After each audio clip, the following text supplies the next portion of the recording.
Brad Holmes had his press conference yesterday, and I wasn't live, so I didn't have reactions to it. But the biggest thing that I want to say before I dissect the things that he said and point out some of the highlights. I know you guys have seen it before, and you've heard other people's opinions about it, but I haven't given mine. So, Brad Holmes said that the hardest personnel acquisition that he had to be involved with was trying to get an edge rusher in here. And by trying to get an edge rusher in here, he learned that I don't think he learned that, but he realized more so that it takes two to tango. We all have our favorite prospects. We all have our favorite players that we want to be on the Detroit Lions.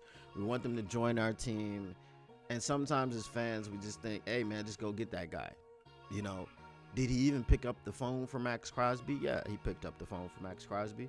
But the thing that he said was, we have an early trade deadline. So when you call these teams, they're like, look, we still got 2.5 more months of football left. So what happens if I trade you one of these guys? Because he was like, forget the stars. The stars are generally, you're not even available. But you got, maybe your third and fourth guy that you're looking at. And he's like, so what happens if I trade a guy to you and then we got another guy goes down? Then what do we do at that position? And he was like, well, I didn't expect you to think about it so logically. You know what I'm saying? I just wanted you to go ahead and make the trade. I can give you an example of that just from this season. Trey Hendrickson was the example. Earlier in the season, I think I don't remember what the Bengals record was, but I was like, man, if they go, what is it? What did I look at it as? Like 1-5, 1-6. I was like, we should be rooting for them to go 1-6, because if they do that, then their playoff hopes are over, right? No, they didn't do that. They rattled off 8 wins, right? They rattled off 8 wins. They went on an 8-game winning streak to, close the season, and to have very, very slim playoff hopes. And Trey Hendrickson was a big part of that 8-game winning streak. So we're rooting for bad records. We're rooting for, whatever the case may be, because a guy is he's on an expiring contract, or he's looking for a deal and they didn't want to give him the deal, and we're like, all right, well, this billionaire is going to be smart about it, saying, all right, well, if I'm not going to give him a deal, he's going to walk out of here next year or at the end of this season for nothing. But the Brown family didn't feel that was something they cared about. Obviously, there was still playoff contention that they were in the position. They needed some things to happen, which ultimately didn't happen, but they were still there. So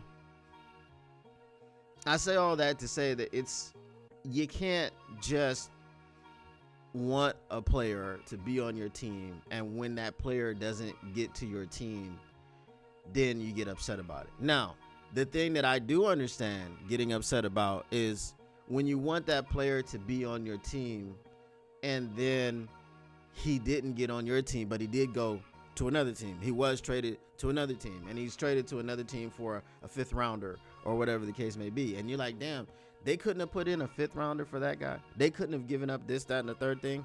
But then at the same time, they may just not have wanted to deal with the Lions. They may not have wanted to take the Lions 5th rounder, because the other team that gave you the 5th rounder is a higher pick, But if it's the Chiefs, then you're like, damn it, everybody deals with the Chiefs. So I don't know. It's a weird situation, but he did talk about how difficult it was to acquire an edge rusher from another team. He said Big Z was pretty much the only one that was of that caliber and that was available. The Browns are going to Brown, and they do the things that they do. All right. Let's see what you guys are saying in the chat. So Justin Fan says GM of a team is the harder job, in my opinion. Well, harder than coaching, I guess, because you're acquiring all the talent. Mr. Morale says we act like it's Madden sometimes. That, hey, 100%. I mean, we playing Madden is like turn off the trade veto. Like, you're gonna accept this trade, okay? I'm gonna give you a 50 ranked overall player for damn Max Crosby, and you're gonna take it. It ain't that way in the real world.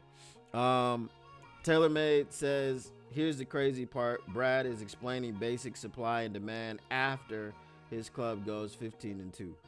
Right. Tactical Sports says, generally, to get a star, you're going to need that star to request a trade or become a cap casualty. 100%. Max Crosby, and I'm sure we'll be talking about this until the situation in Las Vegas is resolved, but Max Crosby is going to be either a cap casualty or he is going to be a person that requests a trade. He's doing a lot of talking, a lot of double talk, talking out the side of his neck, they could say. A little bit of subtext and subtweeting going on with Max Crosby. So we'll keep our eye on that situation. He wants to come home. He wants to be in the locker room with Dan Campbell. He wants to know what that's like. But then again, they did just hire Pete Carroll over there. And Pete Carroll, last time I checked, is a damn good coach. He's won the Super Bowl. He's played against Tom Brady, or coached against Tom Brady, I should say. So yeah, it is what it is. We'll see what happens. All right, so let's get to some of the highlights of his press conference. If you came for all the stats and none of the static, if you're trying to keep your Lions news pragmatic, make sure you smash that like button, subscribe, and turn on your notifications so you can get notified when the Motor City Cats are back at it. And plus, you know you can't get enough of the victory buffs.